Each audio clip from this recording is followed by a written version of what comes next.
Hello guys, welcome to my channel HN classes. तो आज इस लेक्चर में हम लोग पढ़ने जा रहे हैं बायो सेवर्ट लॉ।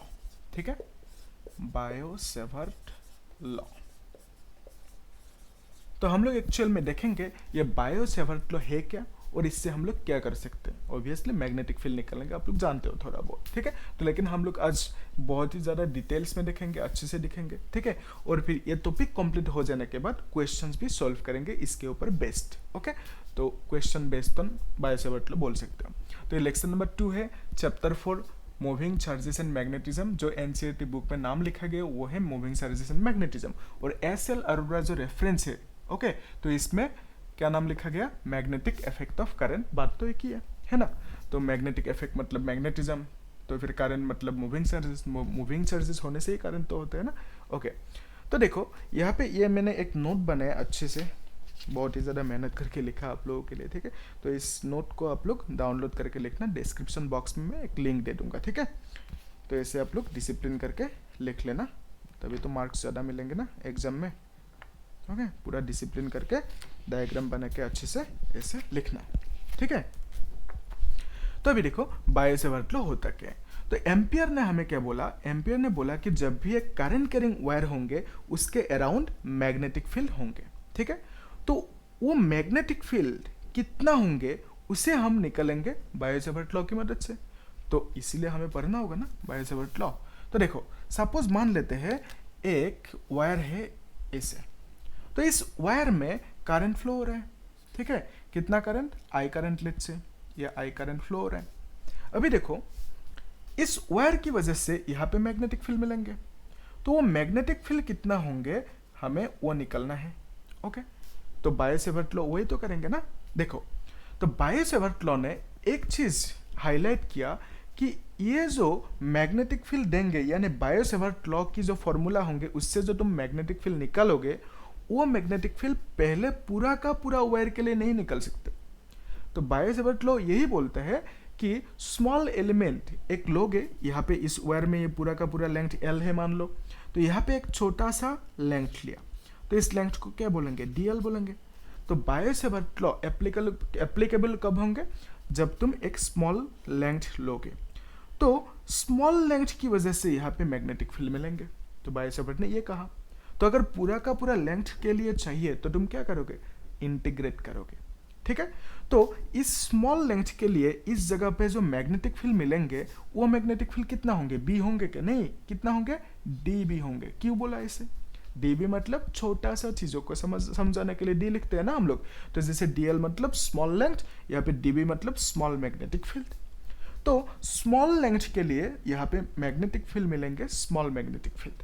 ठीक है, तो बायो सेवर्ट ने अभी क्या कहा, क्या स्टेटमेंट दिया, उसे हम देखते हैं। तो ये जो पॉइंट है, ये पॉइंट कुछ डिस्टेंस दूरी पे होंगे ना। कितना distance, let's say r distance दूरी। तो ये आर क्या है, एक स्ट्रेट लाइन है ना, यानी एक वेक्टर है, तो आर वेक्टर लिख दिया है ना। ओके, तो अभी देखो और एक चीज मैं यहाँ पे बोल दूं, ये जो डीएल है, डीएल की डायरेक्शन होंगे कि नहीं नहीं होंगे डीएल की डायरेक्शन। देखो ये जो डीएल है, डीएल एक लेंथ है, लेंथ की डायरेक्शन कब होंगे, जब वो डिस्प्लेसमेंट होंगे, डिस्टेंस होंगे तो नहीं होंगे। अगर इस वायर को ऐसे बैंड कर दिया इस जगह पे, क्या डायरेक्शन होंगे, नहीं होंगे ना। लेकिन क्या बोला बायो सेवर्ट ने, हमें कंसीडर करने के लिए बोला कि इस डीएल का लेंथ वही होंगे जो इस करंट की डायरेक्शन होंगे। ठीक है, तो इस डीएल की लेंथ कौन सी होंगे, अभी डायरेक्शन कौन सी होंगे, जो करंट की डायरेक्शन होंगे। ठीक है, तो यानी बोल सकते हो basically DL is a vector, लेकिन उस डीएल का डायरेक्शन कौन सी होंगे, करंट की जो डायरेक्शन होंगे, ये हमें कंसीडर करने के लिए बोला बायो सेवर्ट ने। अभी देखो यहाँ पे ये जो डीएल वेक्टर है, ये डीएल और आर वेक्टर के बीच में एक एंगल होंगे कि नहीं, तो उस एंगल को कितना बोला, थीटा बोला। ओके, यहां तक आसान है, सिंपल। तो अभी बायो सेवर्ट ने क्या स्टेटमेंट दिया, उस स्टेटमेंट को देखते हैं। देखो बायो सेवर्ट ने बोला यहाँ पे जो मैग्नेटिक फील्ड होंगे dB, that magnetic field dB will be proportional to, और इज प्रोपोर्शनल टू क्या, current flowing in the wire. तो वायर में करंट कितना फ्लो हो रहा है, आई करंट फ्लो हो रहा है, तो यहाँ पे डीबी कितना मिलेंगे, जो डीबी मिलेंगे that will be proportional to I, यानी आई ज्यादा होंगे तो डीबी यहाँ पे मैग्नेटिक फील्ड ज्यादा होंगे। फिर क्या बोला कि दिस डी बी, यहाँ पे जो मैग्नेटिक फील्ड मिलेंगे, small magnetic field, that d B will be equal to और प्रोपोर्शनल टू डी एल। यानी ये डी एल अगर ज़्यादा होंगे तो यहाँ पे small magnetic field d B भी ज़्यादा होंगे। ओके, फिर क्या बोला, this d B is proportional to sine of angle theta.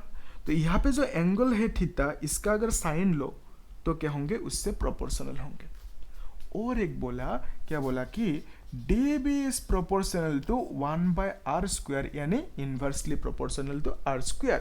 तो अगर ये डिस्टेंस ज़्यादा होंगे, ऑब्वियसली आप देखो ना यहाँ पे, अगर डिस्टेंस ज़्यादा होंगे तो मैग्नेटिक फील्ड का इफेक्ट यहाँ पे कम होंगे ना। वही तो होता है ना, जब लॉन्ग डिस्टेंस रिलेशनशिप में क्या होता है, लड़कियां जब बहुत दूर जाती है तो इफेक्ट कम होता जाता है ना। तो ऐसे ही समझ सकते हो आप लोग, ऐसे कुछ, ठीक है, नया नया मिल जाते हैं लोग, है ना, तब इफेक्ट कम हो जाते हैं। ओके, तो देखो इस केस में जब आर बढ़ जाएंगे, आर बढ़ जाने से क्या होंगे, डी बी कम हो जाएंगे। ओके, और आर कम होने से डी बी ज्यादा होंगे। इसको हम लोग ऐसे लिख सकते हैं ना, d B is proportional to I D L sine theta by r²। ठीक है, ऐसे लिख सकते हैं, यहाँ तक कोई डाउट नहीं है। अभी देखो यहाँ पे ये जो प्रोपोर्शनल है, इसको हटाने के लिए तुम क्या करते हो, कांस्टेंट देते हो, के I D L sine theta, ऐसे लिखोगे डिवाइडेड बाय r²। तो ये क्या है, डी बी है। तो के क्या है, एक कांस्टेंट है, इसका जो वैल्यू होंगे ऐसे लिखते हैं हम लोग, μ0/4π। तो k इज इक्वल टू क्या लिखेंगे, μ0/4π। तो μ0/4π की जो वैल्यू होंगे क्या होंगे, 10⁻⁻7 टेस्ला मीटर एम्पियर इनवर्स, ये यूनिट होंगे। ओके, तो क्या लिखा है यहाँ पे, μ0/4π की वैल्यू कितना है, 10⁻⁻7 टेस्ला मीटर एम्पियर इनवर्स। ठीक है, यहाँ तक क्लियर है, गुड। तो अभी इससे थोड़ा सा आगे बढ़ते हैं। तो यहाँ पे ये जो हमें मिला, ये क्या मिला, एक डीबी का फॉर्मूला मिला। तो डीबी मतलब स्मॉल मैग्नेटिक फील्ड। अगर पूरा मैग्नेटिक फील्ड चाहिए, यानी पूरा वायर के लिए मैग्नेटिक फील्ड चाहिए, तो तुम क्या करोगे, इस डीबी को इंटीग्रेट करोगे, है ना। तो छोटा सा एलिमेंट के लिए मिला कितना, डीबी, पूरा वायर के लिए कितना मिलेंगे, डीबी को इंटीग्रेट करो, पूरा वायर के मिल जाएंगे, है ना। तो नेक्स्ट स्टेप में देखो क्या करेंगे हम लोग। तो ये जो मैग्नेटिक फील्ड मिला, ये सिर्फ क्या है, मैग्नीट्यूड है, मैग्नेटिक फील्ड का मैग्नीट्यूड। ओके, क्या यहाँ पे डायरेक्शन है, नहीं है ना। तो ऐसा तो बिल्कुल नहीं कि इस मैग्नेटिक फील्ड का डायरेक्शन नहीं, magnetic field is a vector quantity, इसका डायरेक्शन होंगे। इसका मतलब इस मैग्नेटिक फील्ड को हम लोग वेक्टर फॉर्म में भी लिख सकते हैं, यानी उसमें डायरेक्शन दे सकते हैं। तो हम लोग अभी क्या करेंगे, वेक्टर फॉर्म में क्या होंगे उसे देखेंगे, इन वेक्टर फॉर्म लिख देते हैं। ओके, तो वेक्टर फॉर्म में क्या होंगे उसे देखेंगे। ओके, तो देखो हम ऐसे लिखेंगे, d B is equal to, जो है वैसे लिख देते हैं, μ0/4π, फिर लिख देते हैं I D L sine theta by r²। तो यही सेम टू सेम मैंने लिख दिया। अगर हम इक्वल साइन के लेफ्ट साइड में यहाँ पे डायरेक्शन दिए, मतलब वेक्टर दे, तो यहाँ पे भी देना होगा, लेकिन यहाँ पे किसके ऊपर दोगे, तो हम लोग यहाँ पे एक यूनिट वेक्टर मल्टीप्लाई करेंगे, जिसे हम बोलेंगे आर कैप। तो अभी देखो यूनिट वेक्टर की एक फॉर्मूला होता है। तो फॉर्मूला क्या है यूनिट वेक्टर की, ऐसे हम लिखते हैं ना यूनिट वेक्टर को। सपोज एक यूनिट वेक्टर है n cap is equal to n vector by magnitude of n. तो मैग्नीट्यूड को हम लोग क्या लिखते हैं, ऐसे लिख देते हैं, सिंपली एन लिख देते हैं। ठीक है, मॉड्यूलस नहीं लगाते, हमें समझ में आता है कि एन मतलब मैग्नीट्यूड है। सिमिलरली आर कैप को हम क्या लिखेंगे, R cap is equal to लिखेंगे R vector divided by R, है ना। तो इसको इसे लिखेंगे। तो यहाँ पे जो आर कैप है, इसको हम क्या लिखेंगे, μ0/4π I D L sine theta by r²। तो आर कैप को लिखेंगे हम लोग आर वेक्टर बाय आर। तो ये लिख दिया। तो आर को नीचे मल्टीप्लाई कर सकते हो ना, तो ये क्या बन जाएंगे, r³। ये तो आसान है, आप लोग कर पाओगे। ओके, देखो क्या लिखोगे, μ0/4π I D L sine theta divided by r³। तो यहाँ पे आर वेक्टर हो गया ना। तो अभी देखो इसको हम लोग कैसे लिखेंगे। ओके, इसको एक काम करेंगे, मैं यहाँ पे लिख देता हूँ, ठीक है। इसको हम लिखेंगे mu naught by 4 pi I D l cross r divided by r cube. तो वेक्टर फॉर्म में हम क्या लिखेंगे, ये लिख देंगे। तो यानी d B vector is equal to ये बन जाएंगे। लेकिन आप लोगों के दिमाग में एक क्वेश्चन आ रहा होगा कि यहाँ से मैंने ये कैसे लिख दिया, है ना।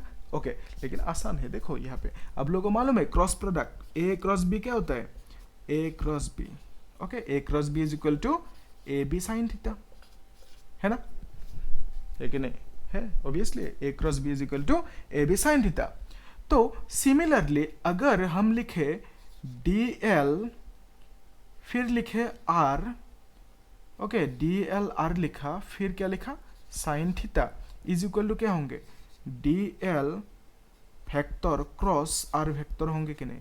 मैं एक सेकेंड देख लेता हूँ रिकॉर्डिंग में आ रहा है कि नहीं नीचे। ओके, आ रहा है, ठीक है।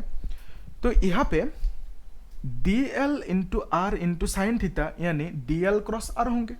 ओके, तो यही चीज ऊपर है कि नहीं। देखो अगर आप लोगों को नहीं समझ में आ रहा है कि यहाँ से मैंने ये कैसे लिखा, तो आप यहाँ से वापस यहाँ पे जाओ ना।